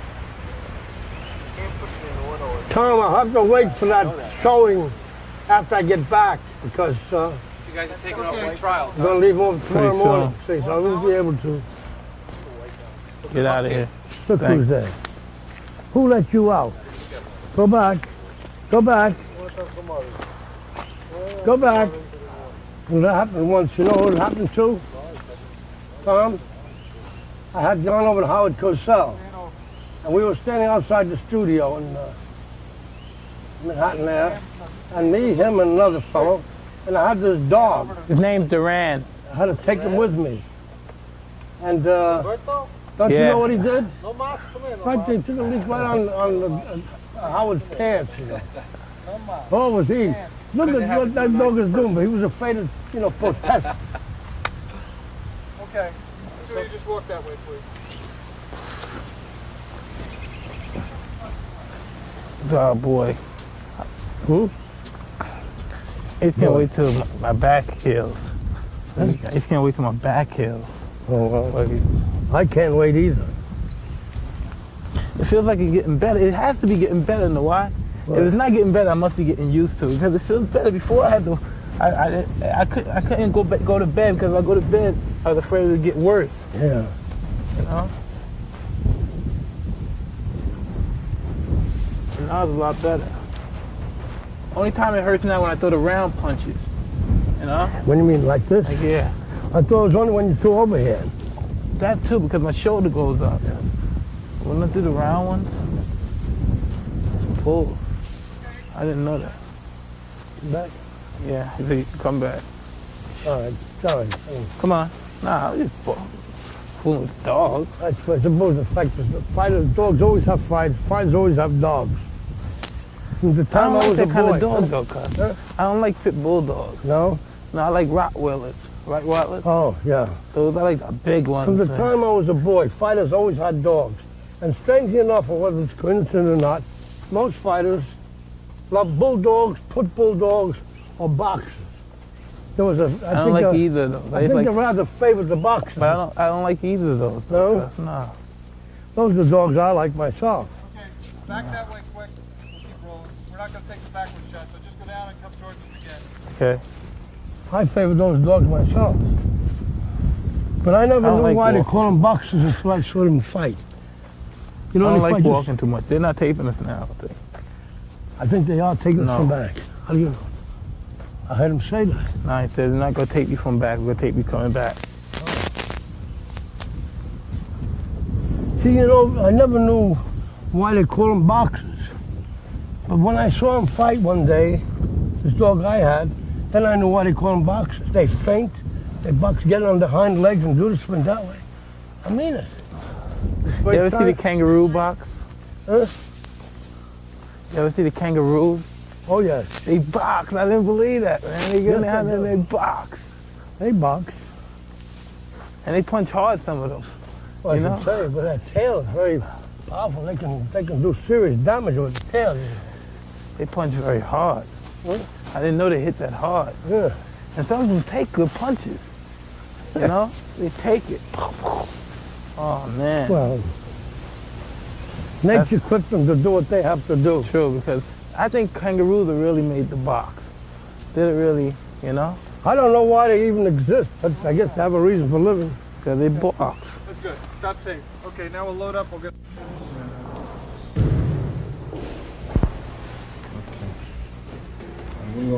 Did I tell you that fella died who made these things? I could be inside. Oh, yeah, he did. The guy made him die. The guy that made the hammer die. Yes, he died.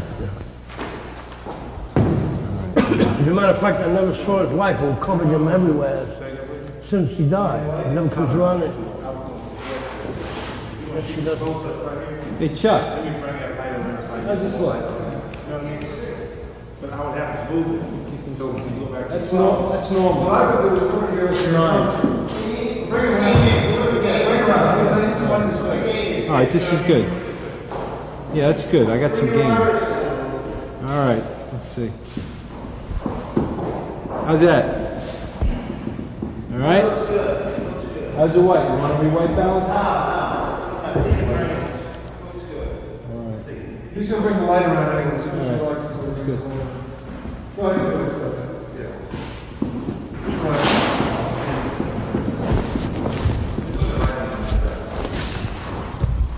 Basically, all I'm going to want you to do is shoot, full cuss, half mic, and then half cuss.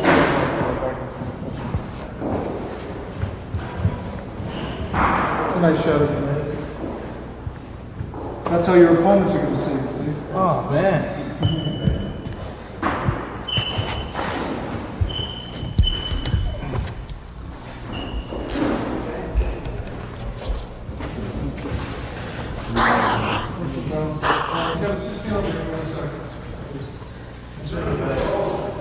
Yeah, that's it, good. Okay.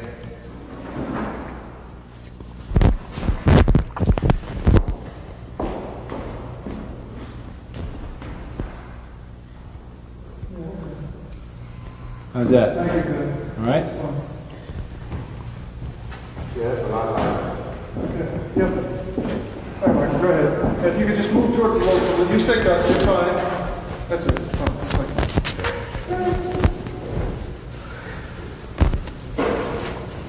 Let's have Mike, okay? Roll play. You can talk about whatever you want to talk about, going to the trials and doing whatever you want. Murray, get out of the chair. What's your shadow, Murray, okay? Stop walking around, Murray. Just find Okay, a place to talk sit about down and sit whatever down. Oh, now? We're going to Yeah. trial. Oh, You gonna take the train down, Gus? beg You pardon? gonna take the train down to, Yes, I am. Flying is for the angels and the birds, and I'm neither. You and John Madden. Fellow said to me, well, he said, when your time is up, your time is up. I said, but the pilot's time may be up, and I don't want to go down with the pilot. I did come close to flying one time, many years ago, when we had a return bound contract with Patterson to fight Johansson, and they refused to go through it because the IBC had gotten a hold of him, putting the pressure down. And I'm gonna stop you 1 second. Michael, before you get too far. No, right from, no, you stay where you were. No, you don't worry about it. Right there's good. Okay. All right, Gus, talk to Michael while he's wrapping his hands, okay? Mark, just talk to Mike, look at him and talk. Look at Mike and talk to him, Gus. yeah. Go ahead, whenever you're ready. Well, maybe I better just talk about what I was saying about Dempsey. Well, why don't you talk about the trials that are coming up? Like, the what you trials. want Very to- well, very well. Well, you know, Mike, that almost everybody in the trials that you will possibly meet in Fort Worth, you have already seen fight or have already fought.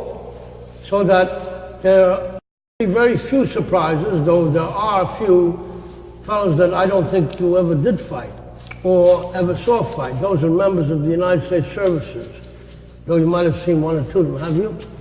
I saw a couple of them fight, really not. Any that come to But mind. there aren't any real surprises there. I think the outstanding fighters are the same fighters that we've seen more than once, several occasions.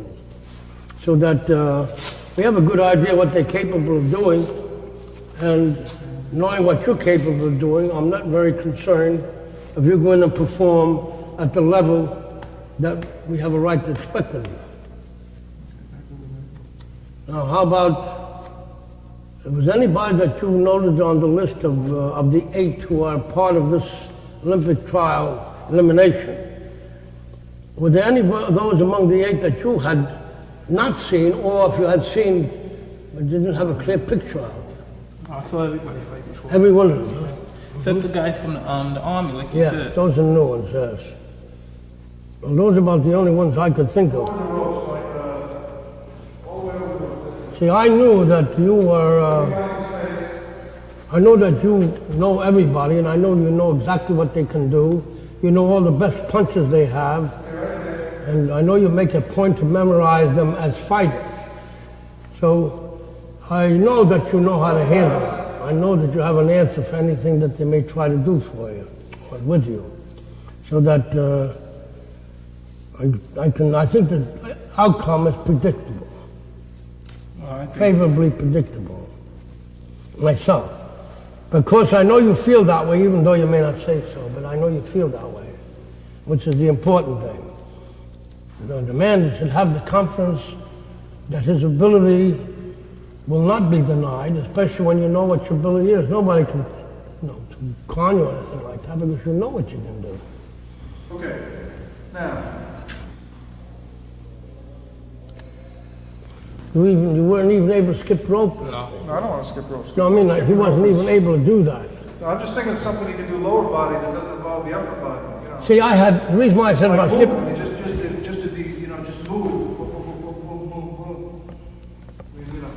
well, he found that very difficult. Okay, you See, he couldn't even move his, now in skipping rope is, only the wrists. He couldn't even do that. And he's an excellent rope jumper. Bluefish, I was so surprised.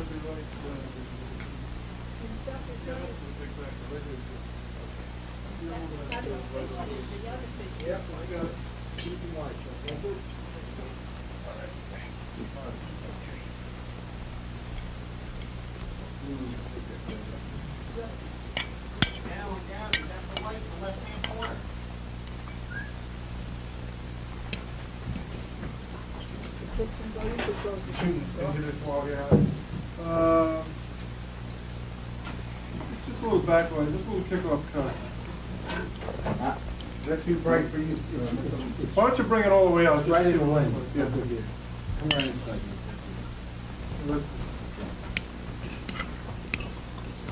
All right, widen out all the way. All right, let me get over a little.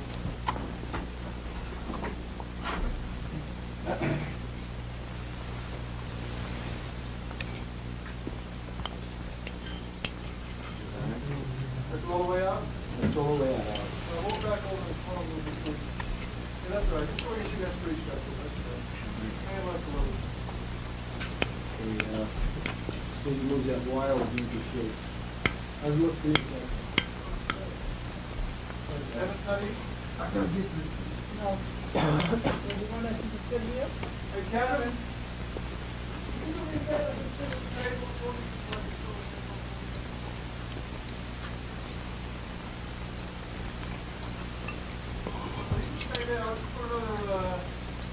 If I could just put one more seat at the table, just to fill it up a little bit, because there's a dead spot. Yeah. Could you just slide down towards Cuss, please?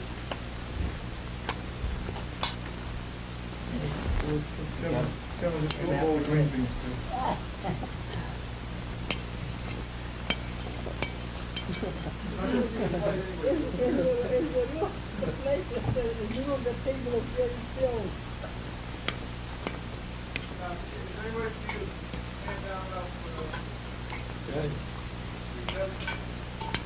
I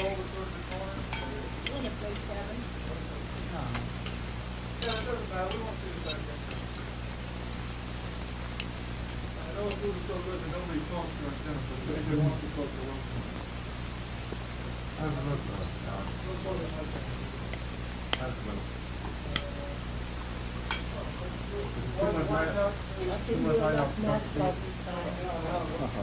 Oh, the potatoes? Are those potatoes? Yeah.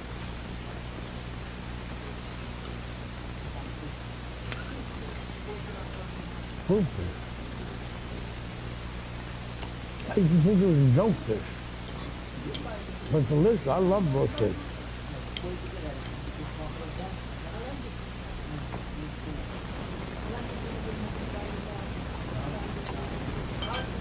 Bring us over some more. I'd like to go maybe the other way. I think Mike can do it. We have to open Mike back over here, but I'd like to see a little more of this at the table. Because in fact, I don't think so. I didn't even understand this.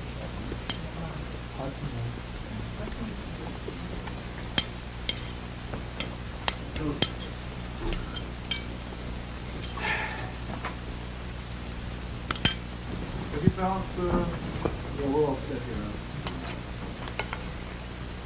yeah, Michael, if you need to lean back in here. Chris, if you could just Why did it make it? a hair around this way. Just move your chair. Yes. Just move your chair just a hair. How about that?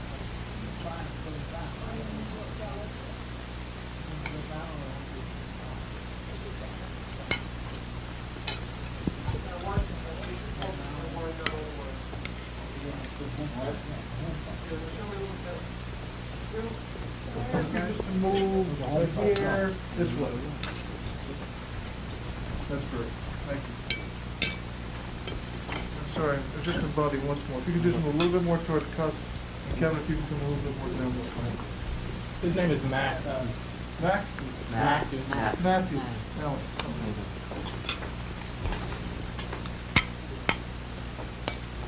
now I'm gonna do one more thing. This is the final thing.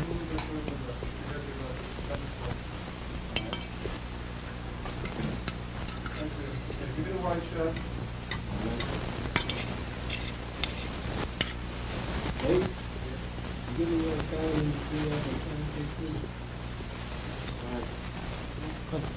You were right. It wasn't that. It was a lot cheaper than $60 for that for the drive shaft, the box. And, Yeah, it wasn't $60. It was $31. I know he told me something, that's why I remember. First, he told me it would be $60. Like that Sunny, but it was a lot cheaper. Well, see, what happened was, I asked him to deduct that from the bill, Yeah, right. whatever it was.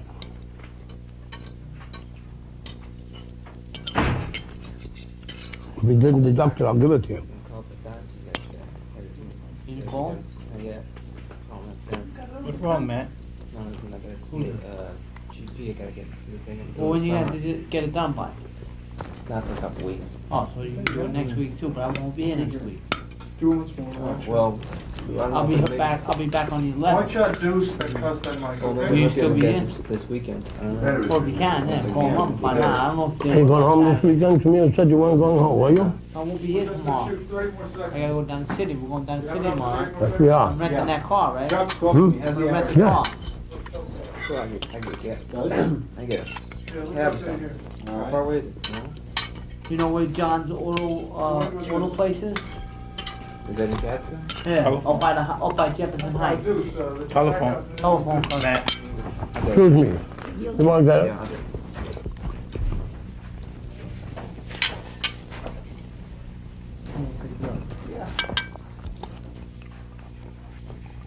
They got it, Matt.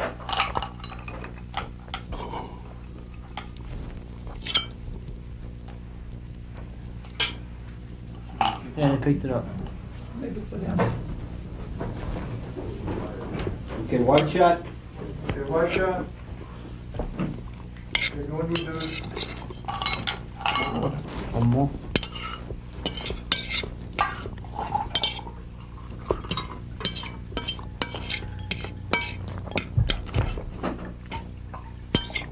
Back out to white shot. Where'd you get the sunroof at? Well, battery change, it's going dead. It's going dead right now. Yeah, when I push the beat. Huh? Kevin, keep him talking, Kevin. I don't know what you talk about, just talk about Tell us anything. about the trials. Fort Worth, Texas. Great fight town. Is it a great fight town? That's They what got tough Don guys. Curry- They got tough Don men Curry live. down there now. Yeah, Curry's from Fort Worth, that's right. Isn't, Hmm? what's his name? Tech Top from Texas? I don't know, is he a cop? Tex Scott, where's he from? Not Fort Worth, just in Texas. He's from Texas? Small town. Abilene. Abilene, yeah. Fort Worth's a big city? One of them. You push into the, I always wanted to go to Texas, though, you know? You always wanted to go? Yeah, I always wanted to go to Texas. I was in Why, would you want to see the Texas Cowboys? I guess I always wanted to go to Texas. Yeah. I think that Texas is a beautiful country. That was town of the tough men, they, Well, wherever I went, Texas. Where? Where was on Fort Worth? Yeah. Town of Tuffman? Maybe. It's got a lot of fighters in there now. Harold Petty and Robert Blake. They're all from Fort Worth? No, They're all from Texas. Oh, from Texas, yeah. No, we're off past. Somebody's talking to you. no, I was just talking to the camera.